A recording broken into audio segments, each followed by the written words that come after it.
안녕하세요. 오늘도 사연살롱을 찾아주셔서 감사합니다. 60 중반이 되는 할머니예요. 저는 지방에 기반을 둔 음식점 사업으로 나름대로 성공을 했어요.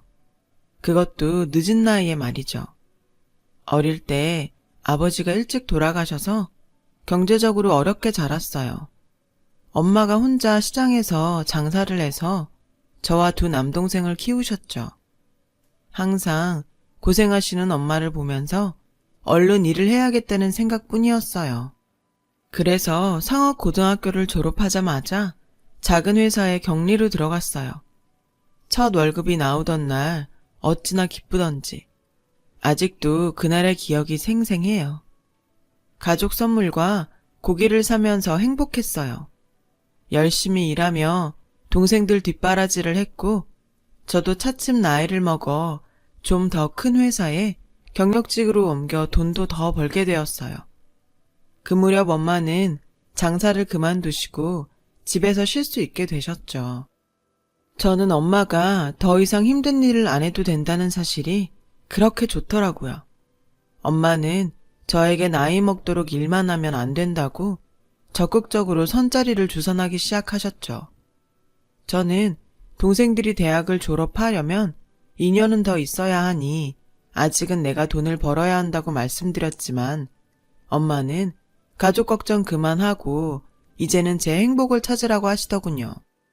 결국 저는 엄마한테 등 떠밀려 선자리에 나가게 되었고 거기서 지금의 남편을 만나게 되었어요.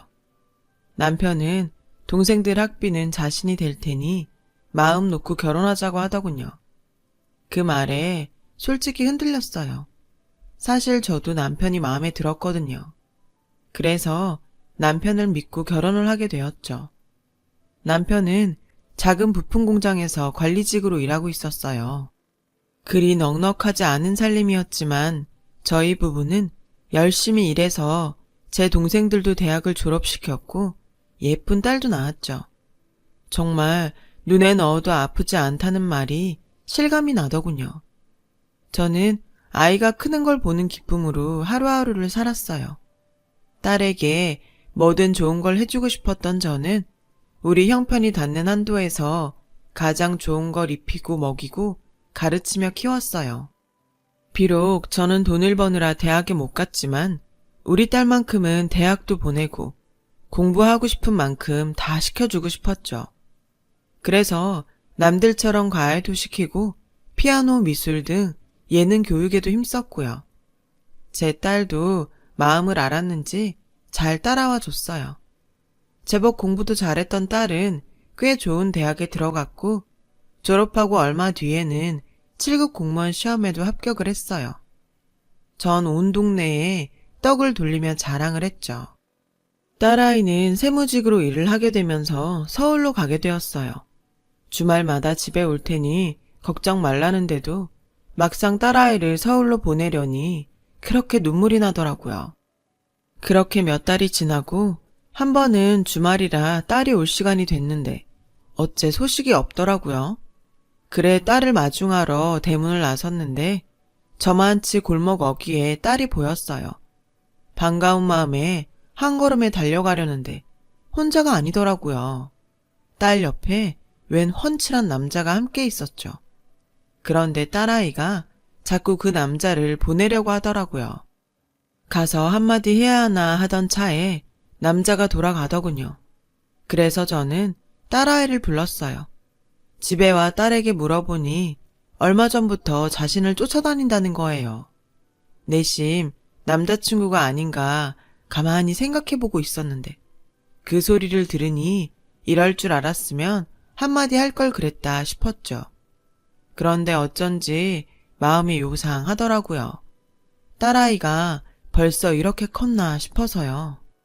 그저 어린 아이로만 생각했는데 어느새 커서 산에 눈에 들 나이가 됐구나 싶어 기특하기도 하고 세월이 참 빠른 것 같아 서운하기도 했어요. 이런 게 자식 가진 부모 심정이겠죠. 제가 어떤 남자냐고 꼬치꼬치 캐묻자 딸아이는 친구들 모임에서 한번 봤는데 그때 이후로 자꾸 연락을 한다더라고요. 게다가 남자네 엄마가 부동산 큰손이라 집도 꽤 잘 산다고 하더군요. 얼마 전에 우리 옆 동네에 큰 집을 지어서 내려와 살 거라고 했다더군요. 알고 보니 원래 이 지역 살던 사람인데 돈 벌어 금유한양하는 셈이었죠. 저는 잘 됐다고 잘해보라고 했어요. 이런 제가 너무 속물 같을지 모르지만 제가 너무 없이 살아서 그런지 딸만큼은 무조건 잘 사는 집에 가서 떵떵거리며 편하게 살기를 바랬거든요. 가난을 되물림하고 싶지는 않으니까요. 그동안 귀하게 곱게 키운 딸인 만큼 어디서나 대접받는 사람으로 살았으면 했습니다. 그런데 딸애는 남자 집이 너무 잘 살아서 부담스럽다고 하더군요. 저는 그래도 또 찾아오면 한 번은 제대로 만나보라고 했어요. 사는 걸 떠나 사람만 괜찮으면 안 될 게 뭐 있냐고요. 이제와 생각해보면 어떻게든 좋은 집의 딸아이를 이어주고 싶은 욕심이었죠. 딸은 알겠다고 했어요.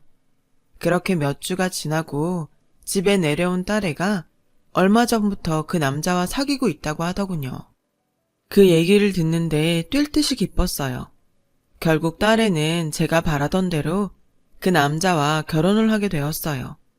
사윗감이 집에 인사를 하러 오던 날 어찌나 눈물이 앞을 가리던지 말도 잇지 못했죠. 서글서글한 인상의 사위가 그러더군요. 장모님, 이제 걱정 마십시오. 제가 진영이 고생 안 시키고 살겠습니다. 다른 건 몰라도 저희 집이 돈 걱정시킬 정도의 형편은 아니거든요. 사위는 제가 원하던 걸 다 말해주더군요. 저는 이제 됐다 싶었습니다. 딸이 먼저 좋아한 것도 아니고 제 딸을 좋다고 쫓아다닌 놈이니 어련히 잘해줄까 싶었죠. 집에 재산도 있는 데다 외동아들이니 앞으로 돈 걱정은 않고 살겠다는 막연한 믿음도 있었고요. 게다가 사위가 성격도 좋으니 뭘 더 바라겠어요. 평소 말이 없는 우리 집 양반도 사위만 오면 그렇게 말을 잘하더군요. 그 모습에 이런 게 인연인가 싶었어요. 그래도 아주 걱정이 없는 건 아니었어요. 아무래도 형편 차이가 많이 났으니까요. 좀 알아보니 남자 집이 굉장히 잘 산다고 소문이 났더라고요. 딸한테 들어 대충은 알고 있었지만 그 정도인 줄은 몰랐거든요. 게다가 우리 살림이 빤한 집이니까요. 그쪽 수준에 맞게 혼수며 예단을 맞출 수 있을지 걱정이 됐어요. 그리고 그 집에서 우리 딸을 무시하지 않을지도 여러모로 걱정이 됐죠. 사위가 그런 걱정을 눈치챘는지 장모님, 혼수나 예단은 저희가 알아서 하기로 했습니다. 그러니 다른 걱정 마시고 저희 신혼집에 들어갈 가구만 잘 골라주세요. 처음부터 그렇게 하기로 했거든요. 아닐세, 우리가 혼수는 해줄 수 있어. 우리도 진영이 결혼 자금으로 모아둔 돈도 있으니까 걱정 말고 부모님께 예단 어떻게 할지 여쭤봐. 그러자 사위는 한사코 거절했어요. 아니에요, 어머님. 그러시면 저 진영이한테 혼나요. 제가 진영이와 한 첫 약속인걸요. 이러시면 오히려 제가 불편합니다. 그러니 정말 걱정하지 않으셔도 돼요. 자네 부모님이 서운하시지 않겠어? 자식도 하나뿐인데 남들처럼은 받고 싶으실 텐데. 아닙니다. 저희 부모님께도 이미 말씀드렸고 그러라고 하셨어요. 우리 사정을 헤아려주는 사위한테 고맙기도 하고 미안하기도 했어요. 우리 딸을 저리 생각해주니 결혼해서도 딸애를 힘들게 하지는 않겠다 싶었죠. 그리고 얼마 뒤 상견례 날이 되었어요. 우리 부부는 서울로 올라가 사돈을 만나게 되었어요. 안사돈이 참 우아하고 인상이 좋더군요. 감색 정장에 작은 백 하나만 들었는데도 참 고급스럽게 보였어요. 우리 아들이 철이 좀 없지만 귀엽게 봐주시면 감사하겠습니다. 이렇게 훌륭하게 잘 자란 딸을 보내시니 마음이 헛헛하시겠어요. 저희도 딸처럼 생각하고 살겠습니다. 저희야말로 감사합니다. 우리 딸이 여러모로 부족하겠지만 넓은 아량으로 예쁘게 봐주세요. 아무래도 자리가 자리인 만큼 한마디 한마디가 조심스러웠어요. 사돈 내외는 교양 있고 넉넉해 보였어요. 잘 배우고 잘 자란 사람들 같았죠. 식사를 마치고 인사를 나눈 후 택시를 탔는데 딸이 담장만 쭉 보이는 집을 가리키면서 저게 사돈댁이라고 했어요. TV에서나 볼 법한 규모에 우리 내외는 입이 떡 벌어지고 말았죠. 안을 들여다보지 않아도 분명 대단할 것 같더군요. 저런 집에서는 누가 사나 했는데 제 딸이 그런 집으로 시집을 가다니 세상 참 모를 일이구나 하며 내심 박수를 쳤습니다. 별 탈 없이 순조롭게 결혼식도 끝났고 딸애는 신혼생활을 시작했어요. 이제 고생도 끝났다 싶었던 그때 하필 남편이 다니던 공장이 불황을 이기지 못하고 결국 문을 닫게 되었어요. 당장 살 길이 막막해졌죠. 하루는 그 소식을 들은 지인이 찾아와서 저희에게 같이 중식당을 해보자더군요. 저는 걱정이 됐지만 남편은 해보겠다며 팔을 걷어붙였어요. 사실 남편이 중식, 한식, 요리사 자격증을 갖고 있었거든요. 지인도 그 사실을 알고 찾아온 거였고요. 평소 집에서 남편이 해주는 음식을 먹으며 장난처럼 식당 하나 차려도 되겠다고 했던 저지만 그래도 막상 식당을 차리려니 걱정이 앞서더군요. 집에서 먹는 거랑 파는 거는 다르니까요. 걱정을 하는 제게 남편이 전혀 생뚱맞은 일을 시작하겠다고 하는 것도 아니었고 평소에 좋아하고 잘하던 요리로 사업을 하는 거니 걱정 말라더군요. 하긴 식당을 안 차리면 퇴직금으로 치킨집을 차릴 판이었으니 차라리 이게 낫겠다 싶기도 했어요. 걱정만 하다가는 아무것도 안 될 것 같아 저도 남편을 거들기로 했어요. 저와 남편은 처음 해보는 장사라서 서툰 점이 많았지만 남편 친구는 전에도 장사를 했던 사람이라서 능숙했어요. 무엇보다 남편이 믿는 절친이었기 때문에 저도 믿고 같이 하기로 했고요. 그래도 일은 쉽지 않고 처음이라 손님도 많지 않아서 고전하는 날들도 많았어요. 하는 수 없이 저는 배달원 월급이라도 아껴볼 요량으로 직접 배달통을 들고 나서야 했어요. 남편은 말렸지만 제가 하겠다고 했어요. 그러자 남편 친구는 자기가 배달을 할 테니 저더러 카운터를 보라더군요. 경리 출신이니 자기보다 잘할 거라고요. 그래서 결국 제가 카운터를 보게 되었죠.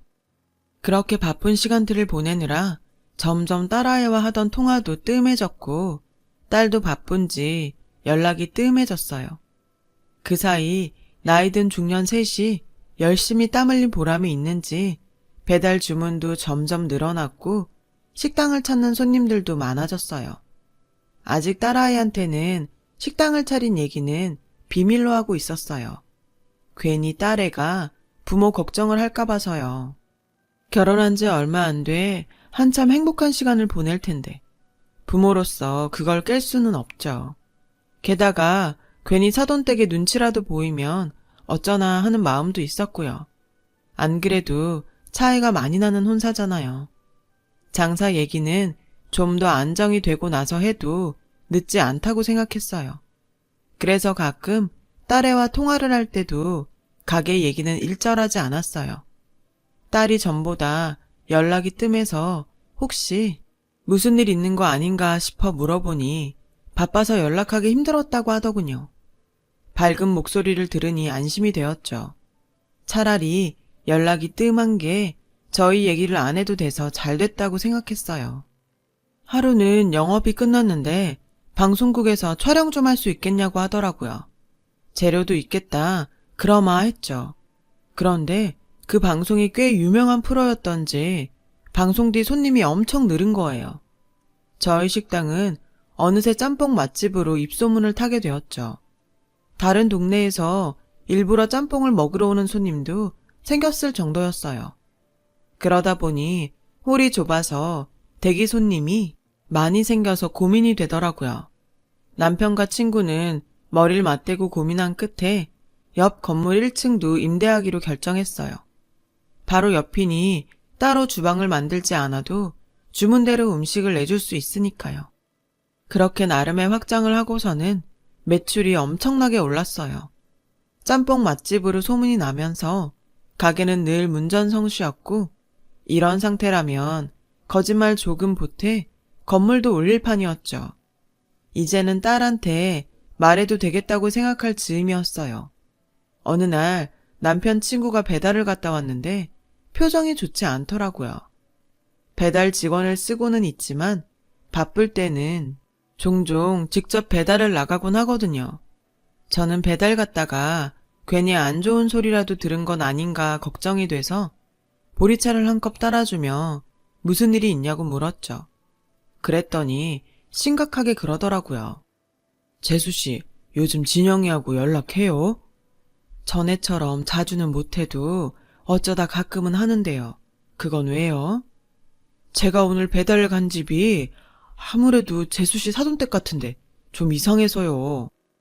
사돈댁은 얼마 전부터 옆 동네로 내려와 살고 있었어요. 딸애는 직장이 서울이라 아직 서울에서 살고 있고요. 그래서 따로 인사를 가지는 않았었죠. 에이, 잘못 보셨을 거예요. 설마 그 동네에서 여기까지 배달을 시켰겠어요? 요새 그쪽에서도 주문 많이 들어와요. 한번 진영이한테 연락해봐요. 평소 같지 않은 남편의 친구의 표정에 괜히 마음이 무거웠어요. 그래서 당장 딸한테 전화를 걸었죠. 딸, 요즘은 어떻게 지내? 별일 없고? 김서방은? 그냥 맨날 똑같지 뭐. 그 사람도 잘 지내고 있어. 김서방은 너한테 잘해주지. 그렇게 쫓아다녀서 한 결혼인데 못하기만 해봐라. 그 순간 딸이 잠시 아무 말도 안 하다가 뒤늦게 대답을 했어요. 그럼 잘해주지 말이라고 해. 엄마, 나 지금 바쁘거든. 나중에 다시 전화할게. 그렇게 딸은 명랑하게 전화를 끊었어요. 전보다 더 밝게 전화를 받는데도 이상하게 제 마음은 무거웠어요. 남편 친구의 말 때문에 신경 안 쓰려고 해도 일이 손에 안 잡혔어요. 그래서 사위한테도 전화를 해봤는데 사위는 바빠서 그런지 계속 전화를 안 받더라고요. 무소식이 희소식이다. 저는 스스로에게 그렇게 말하며 불안한 시간을 보냈어요. 그렇게 시간이 흐른 어느 날 남편 친구가 급하게 저를 불렀어요. 지금 배달 들어온 주소가 사돈댁이네요. 그 집에서 여기 중국집 하는 건 모르죠? 네, 아직 말 안 했어요. 저는 아무래도 신경이 쓰여서 제가 직접 배달을 가겠다고 했어요. 남편 친구는 그래도 사돈댁인데 직접 배달을 가는 건 그렇지 않겠냐며 자기가 가겠다고 하더군요. 그 집이 뭐요? 그 집이 왜요? 전에 뭘 보고 왔길래 저나 남편한테 꽁꽁 숨기는 거예요. 차라리 아무 말도 하지 말든가. 궁금해서 미치겠느니 제가 직접 갈래요. 그러자 남편 친구는 아차하는 얼굴로 알겠다고 하더군요. 저는 분명 뭔가 잘못됐다는 걸 느꼈어요. 그래서 창모자를 눌러 쓰고 스카프로 가리고서 배달 직원을 따라 나섰어요. 손님을 치르는지 유린기에 팔보채, 해물 누룽지탕 같은 비싼 요리를 많이 시켰더라고요. 안은 들여다 보이지도 않게 철통같이 높은 담을 세운 집의 배를 누르자 안에서 문을 열어주었어요. 넓은 정원을 가로질러 집으로 들어가니 거실에 손님들이 북적거리더라고요. 배달한 음식을 내주며 안을 살피던 저는 그만 제 눈을 의심하고 말았어요. 회사에서 일하고 있어야 할 제 딸이 손님들은 거실에서 희희낙낙하는데 맨손으로 2층 계단에서 물걸레질을 하고 있지 뭐예요. 겉도 피골이 상접한 모습으로 말이죠. 안싸도는 도우미를 시켜서 음식을 거실에 내놓고는 제 딸에게 소리를 쳤어요. 넌 눈치도 없니? 사람들 밥 먹는데 밥맛 떨어지게 하루 종일 그러고 있을래? 후딱후딱 좀 움직여라. 죄송합니다. 금방 끝낼게요. 제 딸이 힘없이 말하는 거였어요. 넌 그래서 안 되는 거야. 무슨 애가 그렇게 융통성이 없어. 바보기 전에 후딱 끝냈어야지. 그런 것까지 일일이 가르쳐야 되니? 7급 공무원은 대체 어떻게 됐대? 대리시험이라도 본 거 아니니? 아, 정말 내 새끼가 죽는다고 지랄만 안 했어도 저런 거 집에 안 들이는 건데. 죄송해요. 올라갔다가 나중에 할게요. 야, 됐어. 그냥 해. 하던 거 끝내야지. 그냥 가면 어떡해? 이래서 사람은 집안 보고 들여야 돼. 보고 배운 게 없으니 저 모양이지. 찢어지게 가난한 집구석에서 자랐으면 일머리는 있어야 할 거 아냐. 이건 뭐 어느 짝에도 쓸모가 없으니 원. 네가 그 모양이니까 네 서방도 바람난 거 아니니? 맨날 뚱해서는 네 얼굴 보면 집에 들어올 맛이 나겠냐? 니네 부모는 염치도 좋다. 딸년을 맨몸으로 시집 보내놓고 한 번을 안 찾아오니? 우리 내려온 거 알았으면 알아서 진작 기어와서 인사라도 했어야지. 하여간 없는 것들이 예의도 없어. 하긴 네가 누굴 보고 배웠겠니? 그 부모의 그 딸이지. 안사돈의 막말에 기가 딱 막혀서 몸이 움직이지 않았어요. 양장피 접시를 든 손이 부르르 떨렸어요. 남편 친구도 저런 모습을 봤던 거겠죠. 그래서 우리 딸의 안부를 물었을 테고요. 나는 왜 이렇게 둔에 빠졌을까? 왜 애미가 돼서는 눈치채지 못했을까? 저는 스스로를 원망했어요. 그리고 그 순간 이 지옥 같은 집구석에서 내 딸을 빼내야겠다는 생각이 들었어요. 그 전에 일단 손에 들고 있는 양장피부터 해결해야겠더라고요. 저는 안사돈한테 걸어가 양장피를 뜯어서 그 머리에 확 부어버렸어요. 야, 너 미쳤어? 안사돈은 팔딱팔딱 뛰며 눈이 따갑다며 난리를 쳤어요. 그래서 제가 딸애가 걸레를 빨던 물통을 가져다 얼굴에 확 뿌려줬죠. 사돈, 이제 괜찮으세요? 물 한 바가지 더 뿌려드려요? 그 두꺼운 낯짝 상하면 어쩌나 걱정이 되네요. 그제야 절 알아본 사돈이 소리쳤어요. 당신 뭐야? 미친 거 아니야? 그래, 나 미쳤다. 니년이 내 귀한 딸한테 미친 짓 하는데 안 미칠 애미가 어디냐? 똥만 찬 주둥이로 뭐가 어쩌고 어째? 내 딸이 왜 배운 게 없냐? 네 아들놈에 비하면 차고도 넘치는데 그 나이 처먹도록 변변한 직업도 없니? 지 부모 밑에서 집장사나 해먹고 그렇게 사는 놈하고 7급 국가공무원하고 누가 더 잘났는지 길거리에 나가 물어볼까? 꼴랑 돈 좀 있다고 교양 떨며 살고 싶은 모양인데 천성이 후진 걸 돈으로 가릴 수 있겠냐?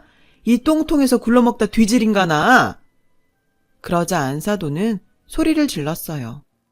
야, 너 말 다 했어? 이년이? 아줌마, 저 미친년이랑 그 딸년 당장 내 눈앞에서 치워. 가지 말래도 간다 이년아. 이놈의 집구석 더 있으래도 싫다. 저는 그대로 딸을 데리고 그 집을 나왔어요. 딸애와 함께 택시를 타고 집까지 오는데 눈물이 멈추지 않았어요. 내가 내 딸을 사지로 몬 것 같았거든요.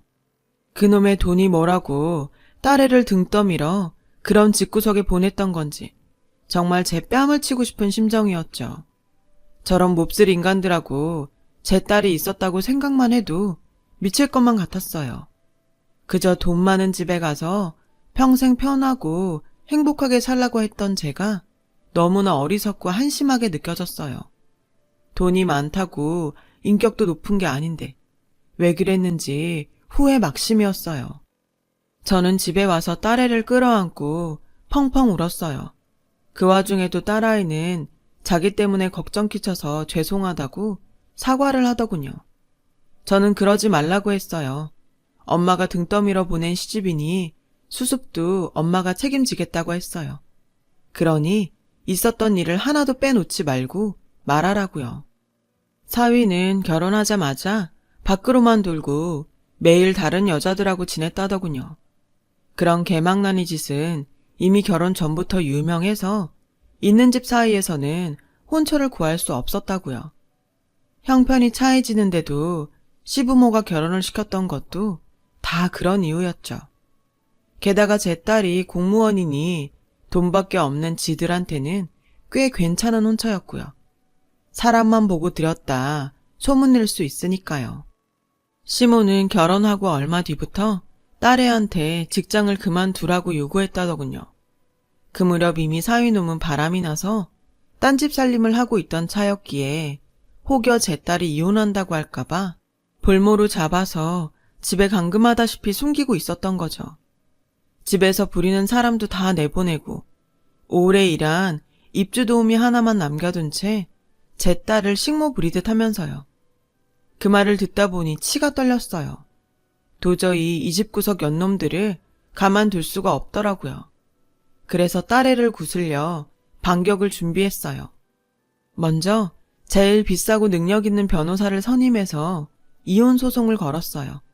업체에 의뢰해 사위놈이 바람을 피는 현장도 잡고 제 딸을 감금한 사실을 증언해줄 증인도 찾아냈죠. 다행히 가게 장사를 하며 번 돈이 이럴 때 요긴하게 쓰일 줄은 몰랐네요.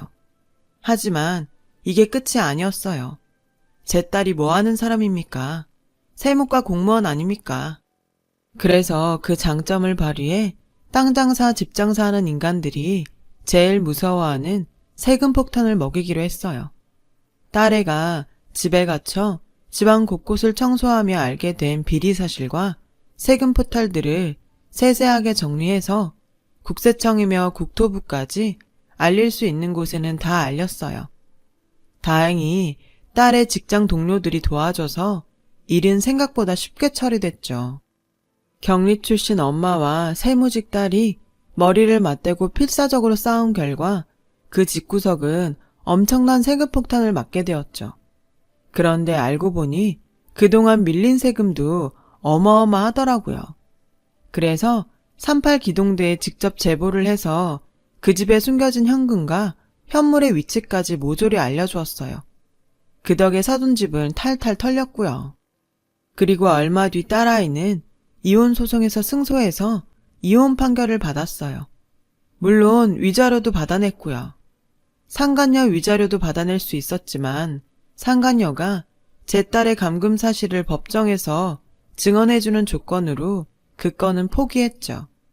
받은 만큼 갑절로 돌려주리라 마음먹고 달려든지 1년 반 만에 그 집구석은 초토화가 돼버렸어요.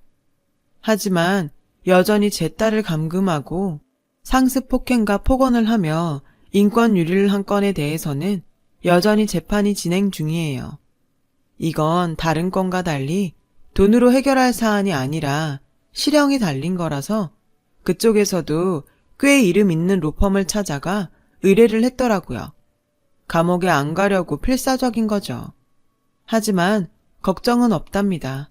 이제는 제 딸을 지킬 자신도 있고 무엇보다 돈도 있으니까요. 그러던 어느 날이었죠. 가게로 안 써돈이 찾아왔더군요. 당당하고 고상하던 모습은 어디 가고 다 늙어빠진 할머니가 돼서 왔더군요.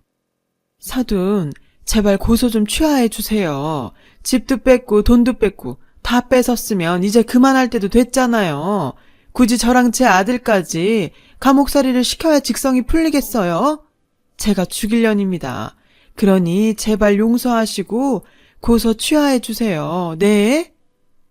그동안 낯짝 한번 안 내밀더니 교도소에 들어갈 판이 되니 사과를 하더군요. 그 더러운 낯짝을 어디에 디밀어? 돈 가지고 사람 망가뜨릴 때는 좋았지? 고소 취하? 어림도 없는 소리.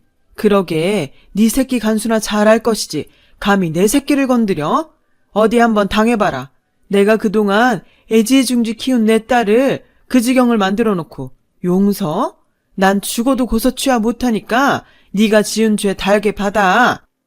저는 주방으로 가서 설거지한 물을 가져다가 한 바가지를 퍼부었어요. 안사돈은 비명을 지르며 그제야 도망치듯 저희 가게를 빠져나갔죠. 그 모습을 보니 속이 시원하더군요. 세상사 돈이 다가 아니고 사람 일 어떻게 될지 모르는 거라고 하죠. 저 또 그때 일을 교훈 삼아서 사람들에게 함부로 하지 않고 기꺼이 잘 대접하며 살고 있답니다. 딸아이는 그간의 일을 털고 다시 취직을 했어요. 회사 일이 힘들다면서도 얼굴은 그렇게 행복해 보일 수가 없더군요. 저는 제 딸이 결혼하지 않아도 좋아요. 혼자 살면 어때요? 지가 좋아하는 일 하며 좋은 사람들과 어울려 살면 그게 행복이죠. 그저 제 딸이 행복하기만 바랄 뿐이에요. 제 사연을 들어주셔서 감사합니다. 여러분의 가정에 늘 행복이 함께하길 바랍니다. 여러분, 사연 댓글에 응원과 현명한 조언 부탁드려요. 좋아요와 구독은 저에게 큰 힘이 됩니다. 오늘도 좋은 일 가득하세요.